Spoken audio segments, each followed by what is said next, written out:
warahmatullahi wabarakatuh. Bismillah walhamdulillah wassalatu wassalam ala rasulillah Sayyiduna Muhammad ibn Abdullah wa ala alihi wa sahbihi wa man wala. Rabbi israh li sadri wa yassir li amri wahlul 'uqdatam min lisani yafqahu qawli. Allahumma inna nas'aluka ziyadatan fid din wa barakatan fil umur wa sihhatan fil jasad wa si'atan fil rizqi wa taubatan qabla al maut wa syahadatan indal maut wa maghfiratan ba'dal maut wa afwan indal hisab wa amanan minal adhab wa jawazan ala sirat wa nasiban minal jannah warzuqna nadhara ila wajhikal karim ya rabbi ya rahim ya ajudal ajudin. Wa sallallahu ala sayyidina Muhammad sayyidil mursalin walhamdulillahi rabbil alamin.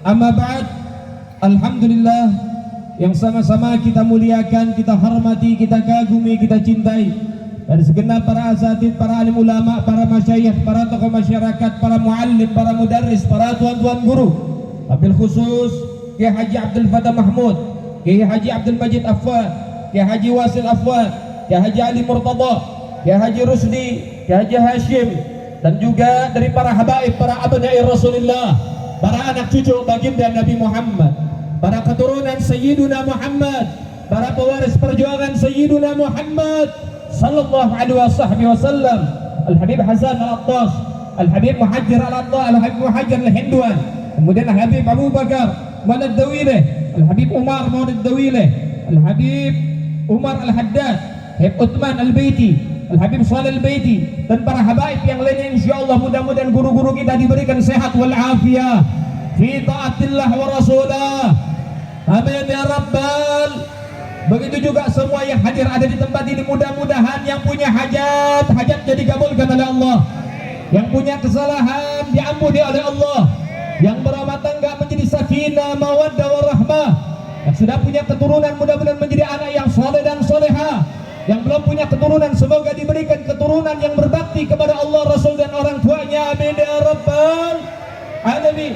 Alhamdulillah, segala puji bagi Allah, Tuhan yang Maha Esa, yang menciptakan jin dan manusia, yang menciptakan siang dan malam, menciptakan alam semesta dan isinya, menciptakan surga dengan kenikmatannya, menciptakan neraka dengan siksaannya, menciptakan kehidupan dan kematian. Sementara Allah zat yang maha hidup tak pernah mati. Ya ayyuhal ikhwan rahimakumullah, sesungguhnya Allah subhanahu wa ta'ala menjadikan kehidupan ini sebagai pelajaran buat kita, sehingga saat ini kita berkumpul untuk sama-sama menimbun, untuk sama-sama mengambil, untuk sama-sama mengisi akan bekal akhirat kita ketika menghadap Allah subhanahu wa ta'ala. Sehingga Allah jadikan kehidupan dan kematian sebagai pembelajaran buat kita ya ikhwan rahimakumullah. Walladzi khalaqal mauta wal hayata liyabluwakum ayyukum ahsanu amala wa huwal azizul ghafur. Saudara yang dimuliakan oleh Allah subhanahu wa ta'ala, kehidupan ini adalah awal mula, sehingga puncaknya adalah husnul khatimah.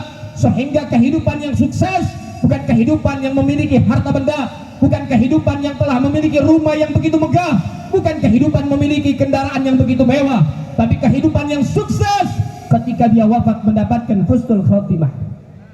Sehingga harapan kita berkumpul di sini, diajak berzikir, diajak bersalawat untuk mempersiapkan bekal akhirah, untuk mempersiapkan bekal ketika kita menghadap Allah subhanahu wa ta'ala. Hari di mana nanti yauma yafirul mar'u min akhi wa ummihi wa abi wa sahibatihi wa bani.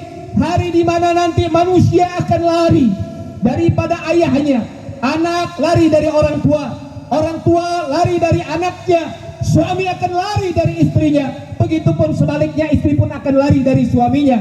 Mereka lari karena mereka saat itu mengalami kebingungan, kekhawatiran, ketakutan karena akan mempertanggungjawabkan apa yang mereka perbuat di alam dunia. Sehingga saudara yang dimuliakan oleh Allah, satu persatu kita akan menghadap kepada Allah subhanahu wa ta'ala. Dan apa yang akan kita perbuat dan apa yang sudah kita perbuat, kita akan pertanggungjawabkan di hadapan Allah subhanahu wa ta'ala. Nabiuna Muhammad sallallahu alaihi wasallam, beliau telah didatangi malaikat Jibril. Kemudian malaikat Jibril mengatakan, ya Muhammad, isma syi'ta fa innaka mayyitun. Hiduplah sesuka hatimu, Namun kau perlu ketahui, sesungguhnya kau akan mati. Wa'mal masyita fa'innaka majzun bih. Perbuat apa yang ingin kau perbuat, namun catat baik-baik, apa yang kau perbuat harus kau pertanggungjawabkan di hadapan Allah Subhanahu wa taala. Wa habib masyita fa'innaka mufariqu bih. Dan juga cintai siapapun yang ingin kau cintai. Cinta dengan jabatan, cinta dengan kemewahan, cinta dengan dunia, semua itu silahkan kau cintai. Tapi perlu kau pahami, apa yang kau cintai, kau akan berpisah nanti dengannya. Sehingga saudara yang dimuliakan oleh Allah, ketika maut datang memisahkan semuanya, ketika kita akan dipisahkan dari jabatan, dipisahkan dari kekayaan, dipisahkan dari apa yang kita sudah kumpulkan di masa hidup, semua tidak ada yang dibawa nanti menghadap kepada Allah Subhanahu wa taala.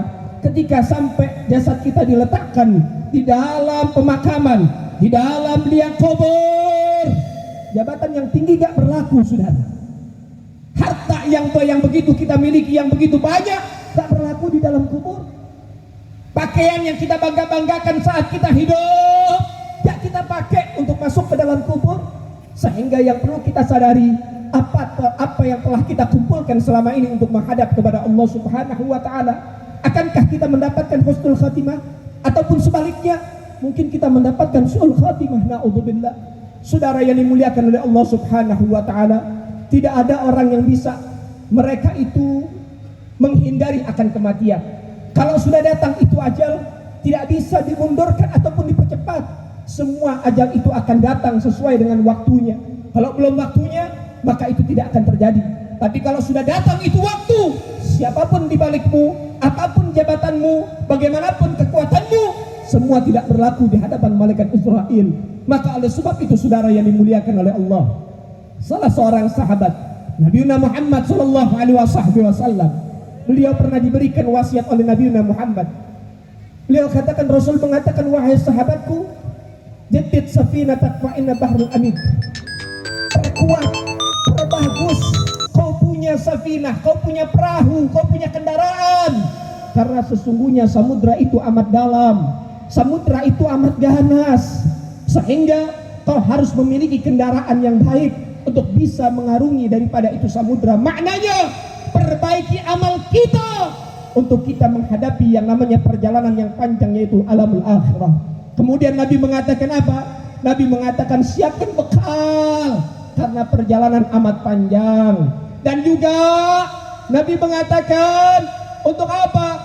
Untuk mengkikis, untuk membuang, untuk mengurangi akan beban-beban yang berat. Maknanya jauhi maksiat, dhalalat, munkarat, sayyi'at, supaya kita nanti semua mendapatkan kegampangan dan kemudahan masuk ke dalam surga Allah Subhanahu wa taala.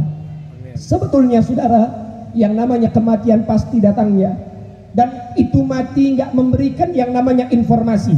Kematian kalau datang nggak ngasih tahu dulu. Kematian datang itu mendadak. Kadang ada orang sehat, ternyata sudah waktunya dia kembali, maka tidak melihat itu penyakit, orang itu pun akan dibawa oleh malaikat Israel untuk menghadap kepada Allah Subhanahu wa taala. Maka oleh sebab itu, yang sehat, Anda jangan berpikir Anda akan sehat selamanya. Anda jangan berpikir ajal Anda masih jauh, belum tentu. Besok lusa mungkin menjadi ajalmu, ataupun minggu depan mungkin menjadi ajalmu. Maka persiapkan datangnya itu ajal, kau telah siap menghadap kepada Allah Subhanahu wa taala. Coba kita lihat berapa banyak ulama-ulama kita yang wafat meninggal dunia. Al-Habib Hasan bin Ja'far As-Sigaf, beliau telah menutup usianya dengan baik setelah dia menjalankan ibadah sholat tarawih di malamnya, kemudian siangnya dia berpuasa, kemudian sholat subuh berjamaah dengan murid-muridnya, kemudian dia membaca Al-Quran sampai waktu sholat duha, dan dia melaksanakan sholat duha. Setelah dia melaksanakan sholat duha, akhirnya ruhnya berpisah dengan jasadnya. Sungguh kematian yang membuat iri semua yang melihatnya. Harapan kita mudah-mudahan di antara kita semuanya akan wafat dalam keadaan husnul khotimah. Mudah-mudahan kita wafat dalam keadaan sujud. Mudah-mudahan kita wafat dalam keadaan mengaji Al-Quran. Mudah-mudahan kita wafat dalam keadaan bersolawat. Mudah-mudahan kita wafat dalam keadaan indah di hadapan Allah Subhanahu wa ta'ala. Maka oleh sebab itu saudara, husnul khatimah dapat kita raih kalau kita berjuang di masa hidup. Sehingga Nabi Muhammad sallallahu alaihi wasallam mengatakan, orang itu akan mati sesuai kebiasaan. Kalau kebiasaannya main judi, matinya judi, saudara. Kalau kebiasaannya mabuk, nanti matinya juga mabuk, kena oplosan. Kalau dia biasanya sabung ayam, matinya lagi sabung ayam. Kalau dia kebiasaan main judi slot, matinya main judi slot. Maka jadikan kebiasaan kita yang baik untuk bisa mendapatkan husnul khatimah, kematian yang baik. Sehingga Nabi mengatakan kafa bil mauti wa'idhah. Cukup sebetulnya dengan kematian menjadi tamparan, cukup dengan kematian menjadi nasihat, cukup dengan kematian menjadi pengingat kepada kita ya ikhwan rahimakumullah. Kita nggak ada yang tahu ajal kita sampai di mana dan sampai kapan. Maka persiapkan untuk ajal itu datang, kita mendapatkan husnul khatimah. Saudara, saat ini kita berkumpul sama-sama, kita mengenang akan mereka, para leluhur kita, orang-orang soleh. Kita mengenang mereka untuk bisa mendapat kebarokahan dari mereka, untuk bisa meneruskan perjuangan mereka, untuk bisa ittiba, mengikuti pergerakan mereka, untuk supaya kita bisa mendapatkan apa yang mereka dapatkan daripada kesuksesan, yaitu husnul khatimah. Lihat bagaimana kehidupan mereka, orang-orang soleh. Jangan kau lihat mereka sudah menjadi soleh, jangan kau lihat mereka ketika sudah mendapati kedudukan yang tinggi di hadapan Allah. Mereka dapati kedudukan yang tinggi di hadapan Allah bukan dengan mudah, bukan dengan bermalas-malasan, tapi mereka mendapatkan husnul khatimah, mendapatkan maratib, mendapatkan magam, karena mereka bermujahadah, bersusah payah untuk mendapatkan kedudukan yang tinggi dari Allah Subhanahu wa taala. Al-Habib Abdullah bin Husain Bil-Fiqih, beliau mencirikan daripada ciri orang-orang soleh. Bagaimana ciri orang-orang soleh? Beliau mengatakan di dalam baitnya yang indah, wafatani min khiyari nasil kam rajulin. Saya ini banyak ditinggal oleh orang-orang pilihan. Saya ini banyak kehilangan orang-orang terpilih dari Allah. Saya ini banyak kehilangan orang-orang saleh. Wafatani min khiyari nasin kam rajulin ma farqa dzikratu lal umri wal kutuba. Bagaimana sifat orang saleh? Beliau sifati sifat mereka orang-orang saleh, ma farqa dzikratu lal umri wal kutuba. Mereka tidak pernah berpisah sesaat, walaupun sesaat mereka tidak pernah berpisah. Dengan apa? Dengan zikir dan ilmu, dengan zikir dan juga dakwah, dengan zikir dan juga belajar. Hidup mereka taqarrub ila Allah, mendekatkan diri kepada Allah Subhanahu wa taala. Baqa'u lailatihi sajjadu khalwatihi. Ketika dalam keheningan, ketika dia dalam kesendirian, dia menangis kepada Allah Subhanahu wa taala, menangis kesalahan-kesalahannya, menangis akan kekurangan di dalam maksimal dalam ibadah kepada Allah Subhanahu wa taala. Begitulah sifat orang soleh. Padahal mereka sudah luar biasa, mereka sudah sangat luar biasa. Bagaimana Al-Habib Abdurrahman As-Saggaf, beliau menghatamkan Al-Quran di pagi hari 4 kali, di sore hari 4 kali, belum lagi zikirnya, belum lagi ibadahnya, belum lagi sholat sunnahnya, belum lagi daripada tagarubnya kepada Allah Subhanahu wa ta'ala. Mujahadahnya untuk mendekatkan diri kepada Allah sungguh luar biasa, tapi mereka masih merasa itu kurang untuk mendekatkan diri kepada Allah Subhanahu wa ta'ala. Ya Allah, ini tamparan. Mereka orang-orang yang zikirnya sudah gak kehitung, mereka yang ibadahnya luar biasa. Ada apa dengan kita?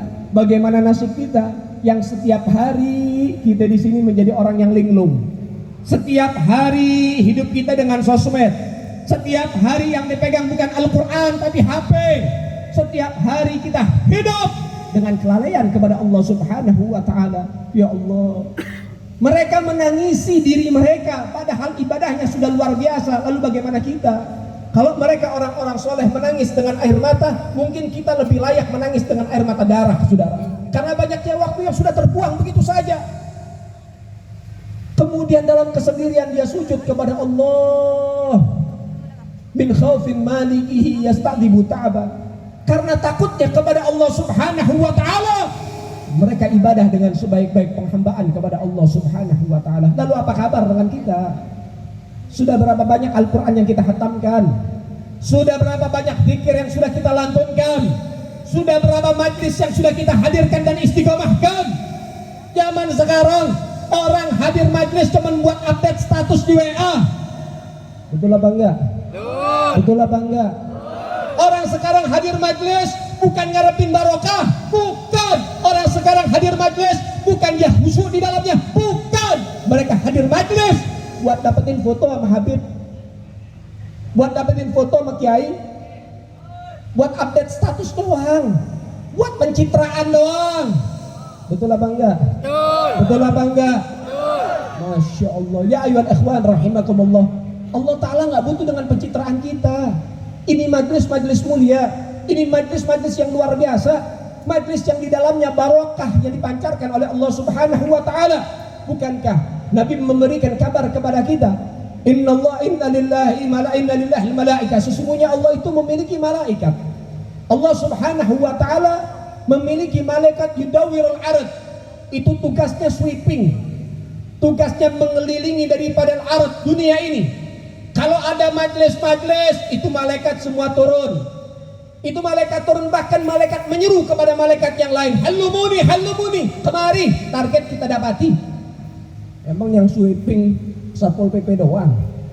Ini malaikat juga sweeping. Dia keliling di alam dunia nyari majlis-majlis. Ketika dapat majlis, mereka panggil kawan-kawan malaikat yang lain. Kemari, kita dapat target. Turun, itu malaikat. Malaikat turun bawa rahmat, bawa barokat, bawa maghfirah. Turun itu malaikat. Duduk di itu majlis, mendengarkan bagaimana zikir dilantunkan dan sholawat didendangkan, mengikuti ilmu-ilmu yang disampaikan oleh guru-guru. Lalu kemudian malaikat ini kembali kepada Allah, ditanya sama Allah, wahai malaikat, kamu dari mana? Kemudian malaikat mengatakan, ya Rabb, kami dari alam dunia. Allah Ta'ala tanya, bukan karena Allah nggak tahu, Allah maha tahu, tapi Allah Ta'ala tanya untuk memberitahu kita supaya menjadi tahu. Lalu kemudian malaikat bilang, kami dari alam dunia ya Rabb. Allah tanya, apa yang kau dapati?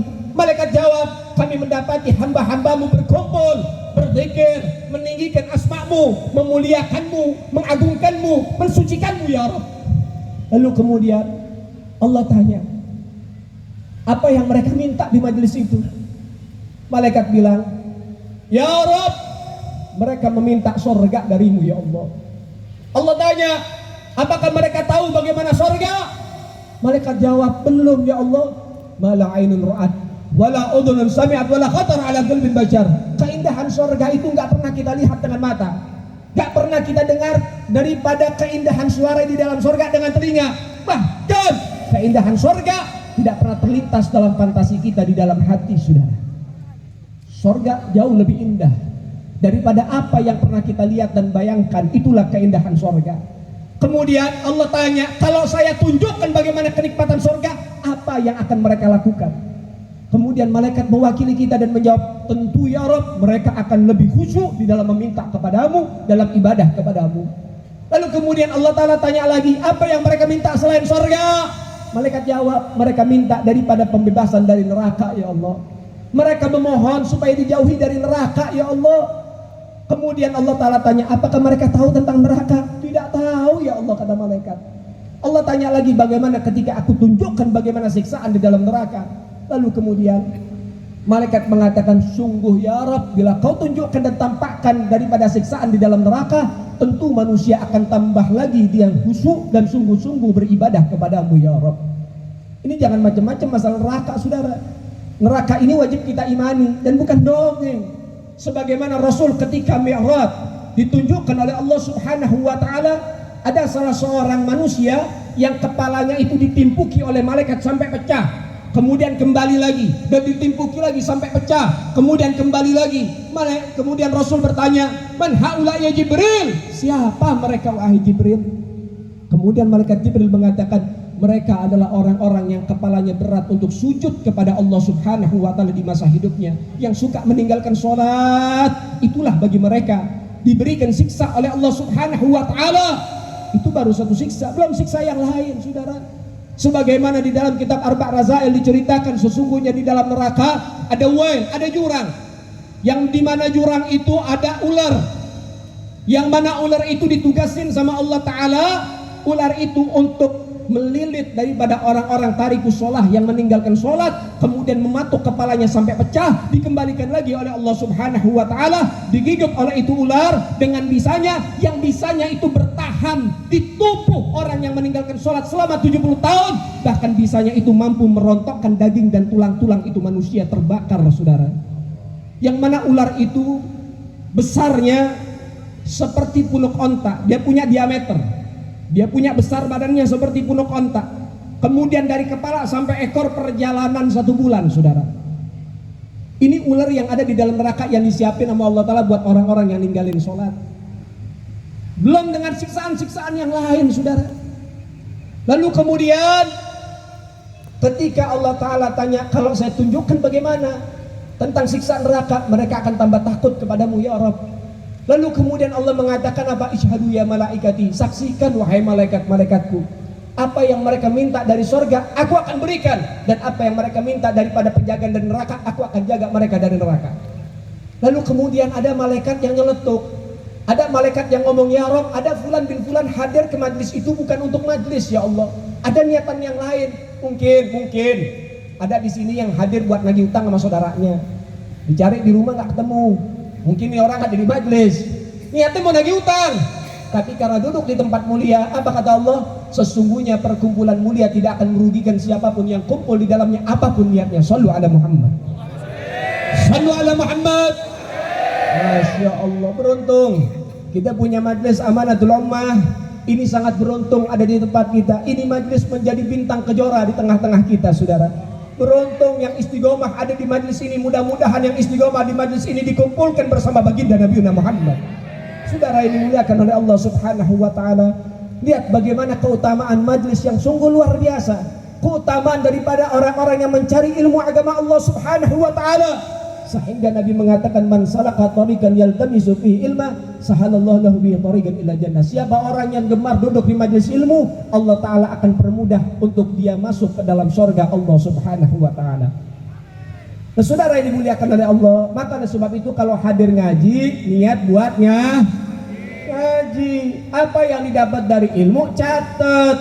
Apa yang diberikan oleh guru kita, ingat. Setelah kita ingat, amalin dalam kehidupan kita sampai kita menghadap kepada Allah. Masya Allah, nih buat orang-orang yang suka hadir majlis cuman update status doang, besok masuk surga update status doang, suruh keluar lagi nanti. Na'udzubillah min. Masya Allah, jadi hadir ngaji itu buat cari ilmu, bukan cari foto. Nah, saudara yang dimuliakan oleh Allah, kalau nggak ada majlis ilmu, anak muda berantakan. Kalau nggak ada majlis ilmu, umat Rasulullah bakal kocar kacir, saudara. Ini tempat yang paling aman buat anak-anak muda, betul? Betul. Kalau nggak ada majlis ilmu, anak muda mau nongkrong di mana? Kalau nggak ada majlis ilmu yang diberikan ilmu, anak muda mau dengerin cerita siapa? Kita ini anak-anak muda butuh yang namanya inspirasi, butuh yang namanya motivasi. Kita butuh mendengar cerita orang soleh untuk menginspirasi kita dan termotivasi menjadi orang soleh. Yang didengerin semuanya gosip. Ya akhirnya itu tadi, kita punya istri jadi ratu gosip. Betul? Kemudian kita punya suami jadi raja judi. Na'udzubillahi min. Maka oleh sebab itu tempat yang paling maslahat, tempat yang paling aman majlis ilmu, saudara. Maka mudah-mudahan kita istiqomah di dalamnya. Mudah-mudahan hidup mati kita buat majlis ilmu, mendekatkan diri kepada Allah dan mendapatkan syafaat baginda Nabi Muhammad sallallahu alaihi wasallam. Ada cerita di Damaskus bagaimana kemuliaan ilmu. Ada salah seorang ulama besar. Beliau menceritakan sesungguhnya di Damaskus dulu ada kejadian seorang ibu memiliki 2 putra. Kemudian dia datang ke penggali kubur, namanya Syekh Abdurrahman Al-Haffar, untuk dimakamkan di pemakaman umum yang namanya pemakaman Dahdah. Ini ibu bilang, Pak, tolong galiin kubur buat anak saya meninggal. Digaliin kubur, jenazah ditunggu. Ketika masuk di pemakaman yang bawa sedikit, orang-orangnya nggak banyak, si penggali kubur ikut bantu, akhirnya dimasukkan itu jenazah ke liang kubur. Maka Syekh Abdurrahman Al-Haffar yang dulunya dia adalah seorang penggali kubur dan usianya sudah tua, sudah sekitar 50 lebih. Kemudian ketika dia meletakkan itu jenazah, hijabnya dibuka oleh Allah Subhanahu wa Ta'ala. Dia menyaksikan makam yang dia gali 1 kali 2 meter itu berubah menjadi taman yang begitu indah. Dia menyaksikan daripada malaikat yang begitu banyak bersaf-saf. Kemudian datang satu malaikat mengambil itu jenazah dan membawanya ke langit. Dia nggak kuat, pingsan, saudara. Begitu Allah mengagungkan daripada orang yang mencari ilmu. diangkat oleh kawan-kawannya, dinaikkan ke atas, kemudian ketika sadar, selesai dilanjutkan itu pemakaman, selesai itu dapat 2 bulan datang lagi ini ibu, dapat beberapa bulan datang, Pak tolong galiin lagi, satu lagi di sebelah, kemarin adiknya sekarang kakaknya, ketika dia bantu juga sama kondisinya karena orang nggak punya, dimasukkan itu jenazah, kondisinya dia sama menyaksikan hal yang serupa, Allah Ta'ala agungkan itu mayit. Setelah itu selesai, kemudian akhirnya singkat cerita dia naik ke atas, tanya sama si ibu, Bu, kalau boleh tahu anak ibu ini siapa? Kok Allah memberikan keagungan, kemuliaan karena saya melihat seperti ini, seperti ini, seperti ini. Kemudian ibu ini menangis dan ibu ini mengatakan, wahai penggali kubur, sesungguhnya anakku yang pertama dia adalah seorang santri yang sedang menyantri di salah satu pondok. Anak saya terserang penyakit dan meninggal ketika dia masih di pondok, dia meninggal. Yang Nabi katakan orang yang meninggal ketika mencari ilmu agama Allah dihitung mati syahid. Anak saya meninggal di pondok.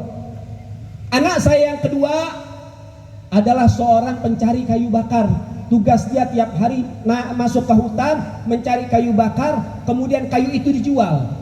Kayu itu dijual di pasar, kemudian hasilnya dibagi 2. Yang setengah diberikan kepada saya untuk kehidupan, yang setengah dia kirim buat adiknya yang sedang di pesantren. Hanya itu aja tugasnya. Allah memberikan kemuliaan yang sama seperti dia ikut di dalam mencari ilmu agama Allah. Begitulah Nabi katakan, mandala al khair kafaidihi, siapa orang yang membantu orang lain dalam kebaikan, maka dia mendapatkan pahala serupa sebagaimana orang itu mengerjakan. Lihat bagaimana orang-orang yang mencari ilmu agama Allah diberikan keagungan, dan orang yang membantu daripada orang-orang yang sedang mencari ilmu agama Allah pun mendapatkan keagungan yang serupa. Masya Allah. Makanya kita punya majelis. Yang jadi donatur jangan kecil hati, walaupun namanya nggak disebut. Kadang donatur sekarang riaknya lebih tinggi daripada ikhlasnya, saudara. Ada orang di tempat saya di Bekasi, di Madura nggak ada. Di Bekasi kalau ngasih uang 100.000, kadang-kadang pengurus masjid sebelum khutbah Jumat dia umumin, ada infak dan sodakoh dari Bapak Fulan bin Fulan, dari Bapak Fulan bin Fulan sebesar sekian. Ada kadang-kadang diumumin untuk memotivasi para donatur. Kadang donatur sekarang kalau namanya disebut bangga, besok nyumbang lagi. Makanya dia nggak dapat surga, dapat nama doang di kampung. Naudzubillahi min. Ada di kampung saya ngasih 100.000 nyumbang ke masjid, minta diumumin 3 kali Jumat. Masya Allah. Kadang ada panitia maulid keliling ke kampung-kampung, ketemu orang kaya, pikirannya wah orang kaya kalau ngasih pasti gede nih, nggak tahu ngasihnya 2.000. Ngasih 2.000 sekali minta doa maruk, saudara. Nih nggak ada duit nih Pak Haji, nih ya 2.000, bilang Pak Haji nyumbang, tapi doain ya Pak Haji, bini, anak, pembantu, RT, RW masuk surga. 2.000 mau masuk surga sekeluarga, orang gila. Masya Allah. Al jannah mahal balas, surga nggak gratis bos. Surga itu mesti mahal, betul? Masya Allah, maksiat mahal banget perasaan. Betul lah bangga? Betul lah bangga? Mau maksiat sewa panggung rigging, betul? Sewa sound yang mahal, betul? Panggil biduan ratusan juta, betul? Nyumbang maulid 2.000 mau masuk surga. Masya Allah, otaknya seperempat sendok teh, udah dikit gak kepake lagi. Naudzubillahi min. Tapi beruntung nih para donatur-donatur yang ikut bantu malam ini, yang ikut bantu perjuangan Majelis Amanatul Ummah. Kalau bantu jangan nunggu diajak. Masa ia masuk surga diajak dulu, betul nggak? Dia mau masuk surga nih, ulama-ulama kita, ayo masuk surga, ayo masuk surga. Masa nunggu diajak? Kira-kira mau masuk surga kagak aja? Mau masuk surga nggak semua nih? Mau masuk surga nggak? Mau masuk surga sendiri apa diajak? Sendiri apa diajak? Kalau sendiri masuk surga mesti punya inisiatif. Ini Majelis Amanatul Ummah apa yang nggak punya? Oh nggak punya sound system, bawain sound system. Betul ya? Betul ya? Oh Amanatul Ummah nih nggak punya apa? Nggak punya karpet, bawain karpet. Jangan nunggu dulu, proposal dulu, ngasih dulu. Wah bakhil nih orang. Hati-hati sama orang bakhil nih. Ini menjadi salah satu bekal kita buat akhirat. Ada cerita begini. Ada orang miskin, kemudian dia nazar. Dia nazar begini, saya ya Allah kalau saya kaya raya, saya bakal sedekah sama anak setan. Ini nazarnya udah di luar logika, namanya juga orang udah miskin kelewat miskin. Hidup udah susah nih. Bini ngomel mulu. Anak rongrong lagi. Wah, kepala pecah, Bos. Akhirnya nazarnya begitu. Saya kalau kaya, saya nazar pengen ngasih uang yang banyak kepada anak setan. Hitung uangnya 2M lah. Uang 2M. Yang nazar pemulung. Masuk akal apa enggak? Masuk akal apa enggak? Enggak masuk akal, tapi Allah Maha Kaya, betul? Betul? Subhanallah, kaya nih orang. Kaya raya. Setelah kaya raya, dia diingetin, ayo jalanin nazar dalam mimpi. Kaget dia. Siapin uang 2M. Ini bukan 2M, ini bukan orang Indonesia nih. Ini orang luar. Ya, intinya uangnya banyak, hitung 2M deh. 2M disiapin, dicari anak setan, dia bingung. Anak setan disiapin, diberikan ilham. Anak setan ada 3. Anak setan ada? Anak setan ada? Ini inget-inget nih. Kalau ketemu anak setan baik-baik lo ya. Yang pertama, siapa anak setan yang pertama? Orang yang setiap habis sholat gak pakai zikir langsung cabut. Assalamualaikum. Assalamualaikum. Langsung bangun. Nah, anak setan nih. Anak setan. Biar bapaknya Pak Haji juga, nih ada juga nih saham setan di situ 50%. Dia liatin di musola. Ada, wah anak setan nih. Deketin, pegang tangannya. Pak, saya mau ngasih uang. Kata si bapak, kenal kagak, apa kagak, mau ngasih duit berapa banyak? 2M, wah gede banget. Kenapa emang? Karena bapak anak setan, ditempelin tuh orang. Tepak. Kamu bilang saya anak setan, kok kamu bisa ngatain saya anak setan? Apa kata ini orang? Iya, karena anak setan orang yang setiap habis sholat gak pakai zikir langsung berdiri. Nah, hati-hati lo ya. Pokoknya kalau ada yang habis sholat langsung berdiri, bilang aja anak kuntilanak. Ya. Tapi ini orang akhirnya apa? Marah, ditolak 2M. Dia kembali ke musola untuk berzikir, tobat dia. Anak setan yang kedua, orang yang durhaka sama orang tua. Dia pergi ke pasar, ada orang kurang ajar sama orang tuanya dimarahin, dia omel-omelin. Kemudian didatengin nih anak muda, lagi mabok nih, datengin, bang saya pengen ngasih uang. Kenal enggak? Apa enggak? Kok mau ngasih uang? Kenapa? Gak apa-apa, saya mau ngasih uang nih, saya nazar soalnya. Berapa banyak? 2M, wah gede nih. Pegang. Tapi ngomong-ngomong kenapa ngasih duit sama saya? Iya karena abang anak setan, ditempeleng lagi. Kok bisa ngatain saya anak setan? Iya, karena anak setan salah satunya adalah anak yang durhaka sama orang tua. Hati-hati nih, bocah-bocah yang disuruh beli rokok ngomel-ngomel mulu, hati-hati tuh. Anak setan tuh, tukerin sama panci bu. Udah, tobat dia, dibalikin tuh uang, didatengin bapaknya, diminta maaf, minta ridho. Dari situ nggak pernah lagi kurang ajar sama orang tua. Kemudian anak setan yang ketiga siapa? Orang kikir, orang pelit. Nyari orang kikir gampang, nyari orang pelit, wah gampang, kelihatan cirinya. Tapi ya masih 50-50 ya. Dia cari, bagaimana dia nyari? Dia masuk ke kampung, dilihat rumah yang paling gede. Rumah orang kaya mana? Oh ini nih. Nah, potensi jadi anak setan itu besar orang kaya tuh. Maka hati-hati ya orang kaya, jangan pura-pura budak lu. Dengerin nih, karena potensi anak setan lebih banyak di diri kamu. Datang, ketok pintu. Kemudian pembantunya lihat. Pembantu udah dipesan sama bosnya, kalau ada orang yang kelihatannya kayak orang miskin jangan bukain pintu, bilang bapak lagi nggak ada. Udah dipesenin, apalagi kalau nenteng proposal bilang bapak mati. Ini kalau udah kelewatan jalangkung nih, jenglot kalau bisa nih setan ini. Datang, bapak ada? Siapa ya? Saya nggak kenal sama bapak, cuman saya pengen nyampein pesan ke bapak. Saya udah nyari informasi di kampung, ternyata bapak ini yang target utama saya. Kemudian dibilang nih, diintip sama yang punya rumah, ada orang mau masuk. Kemudian ke dalam, ini pembantu, Pak ada yang mau ketemu Pak. Kelihatannya orang elit apa orang sulit? Wah ini kelihatannya orang miskin nih. Bilang bapak nggak ada. Oh siapa? Keluar. Bapak lagi keluar. Kemudian dia orang bilangin sama bapak, saya kesini pengen nganter uang 2M buat bapak hadiah. Itu bapak dari dalam bilang apa? Bapak ada. Suruh masuk. Masuk. Ketika masuk ini orang, dia ngasih uang 2 miliar. Kemudian ini bapak bilang, Mas Kita nggak saling kenal, tapi kenapa bapak kok ngasih uang ke saya? Apa kata orang ini? Iya, saya nazar. Saya kalau jadi orang kaya pengen ngasih uang dengan jumlah yang besar ini ke anak-anak setan, dan salah satu anak setan itu orang pelit. Kira-kira apa yang dilakukan sama ini orang? Kira-kira apa yang dilakukan? Diapain? Diapain? Masya Allah. Di luar nurul. Luar biasa. Apa kata si bapak? Gak apa-apa, saya dibilang anak setan, yang penting dapat duit. Tuh, di luar logika. Orang kaya jadi anak jenglot, wah parah.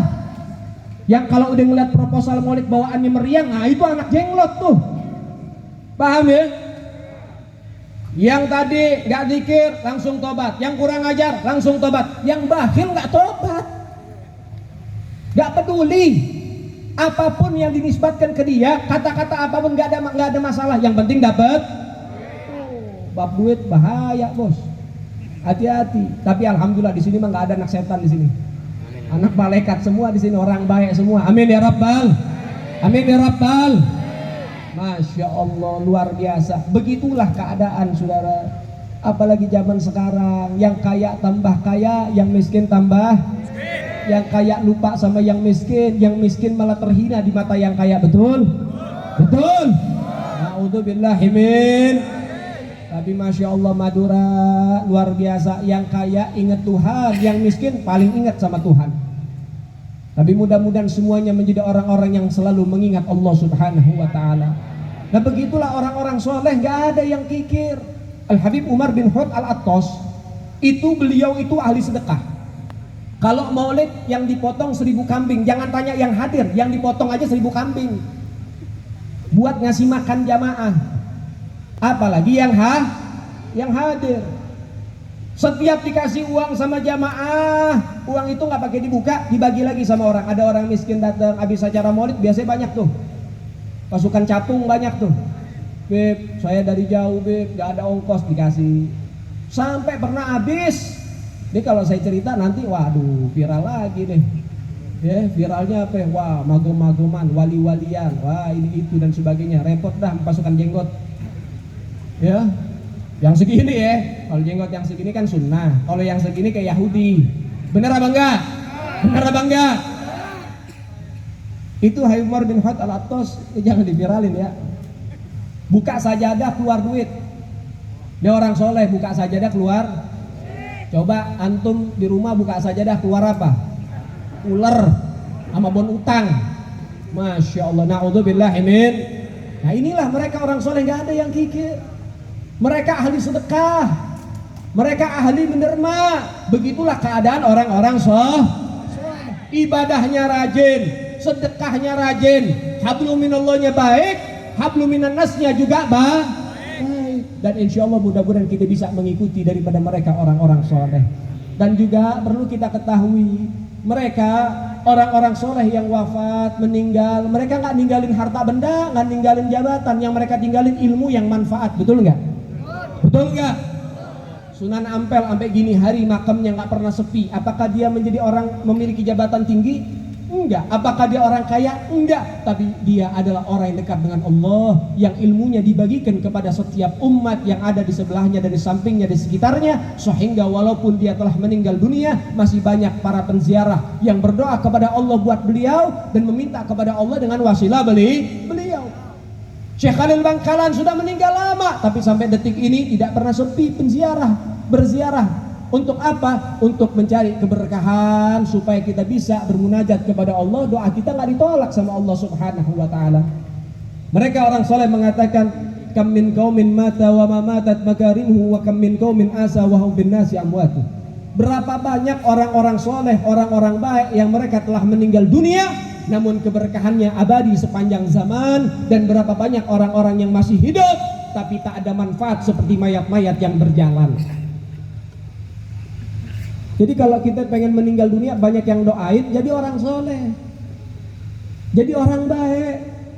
Lihat bagaimana kita punya ulama-ulama, kita punya ulama, kita punya pendahulu-pendahulu salaf-salaf kita, meninggalnya sudah lama, sampai detik ini masih dibikin haulnya, sampai detik ini masih banyak yang mendoakannya. mudah-mudahan kita dapat berkah, minimal kita jadi orang soleh. Mudah-mudahan anak kita jadi anak-anak yang soleh dan soleha. Amin. Nah saudara yang dimuliakan oleh Allah, perlu dicatat baik-baik. Orang tua yang sukses bukan orang tua yang ninggalin warisan yang banyak. Bukan orang tua yang ninggalin peternakan sapi. Bukan dia yang meninggalkan daripada tanah yang begitu lapang, rumah yang begitu megah. Itu bukan tanda kesuksesan. Tapi orang tua yang sukses, mereka yang wafat meninggalkan putra-putri yang soleh dan soleha. Paham? Paham? Makanya kita sebagai orang tua, kalau nggak ada anak kita yang jadi anak soleh dan soleha, kita jadi orang yang sial dan rugi dunia sampai akhirat. Dan tempat untuk mencetak anak kita menjadi anak yang soleh dan soleha, yaitu para pondok-pondok pesantren dan majelis-majelis ilmu. Sehingga dukung anak-anak kita untuk mencari ilmu agama Allah, untuk mencari daripada ilmu-ilmu syariat, sehingga dia tumbuh dewasa, memiliki karakter yang baik, dan dia akan menjadi orang-orang yang baik dan wafat dalam keadaan baik. Amin ya Rabbal. Amin ya Rabbal. Mudah-mudahan kita semua menjadi orang-orang yang baik, hidup dalam keadaan baik, dan akan wafat pun dalam keadaan baik, dikumpulkan bersama orang terbaik, yaitu baginda Nabi Muhammad di tempat yang terbaik, Jannatul Firdausil A'la. Rabbi fanfa'na bi barakatihim wahdinal husna bi hurmatihim wa amitna fi tariqatihim wa mu'afati minal fitani wa sallallahu ala sayyidina Muhammad sayyidil mursalin walhamdulillahi rabbil alamin. Amin ya rabbal alamin. Jazakallah, terima kasih banyak. Itu saja yang bisa diberikan, mudah-mudahan manfaat. Dan intinya, poin-poinnya, mudah-mudahan kita hidup jadi orang baik, kita wafat jadi orang baik. Ayo raih husnul khatimah, dan insyaallah mudah-mudahan semuanya dikabulkan oleh Allah Subhanahu wa taala. Panitia ngasih informasi, meminta maaf yang sebesar-besarnya karena Habib Bahar nggak bisa datang karena beliau jatuh sakit. Kita doakan Habib Bahar mudah-mudahan diberikan sehat walafiat. Mudah-mudahan diangkat penyakitnya oleh Allah Subhanahu wa taala. Al-Fatihah binati syifa lil Habib Bahar bin Sunaid. Allahumma ja'alhu syifaan ajilan kamilan bi jahi nabiyina Muhammad sallallahu alaihi wasallam bi sirril Fatihah.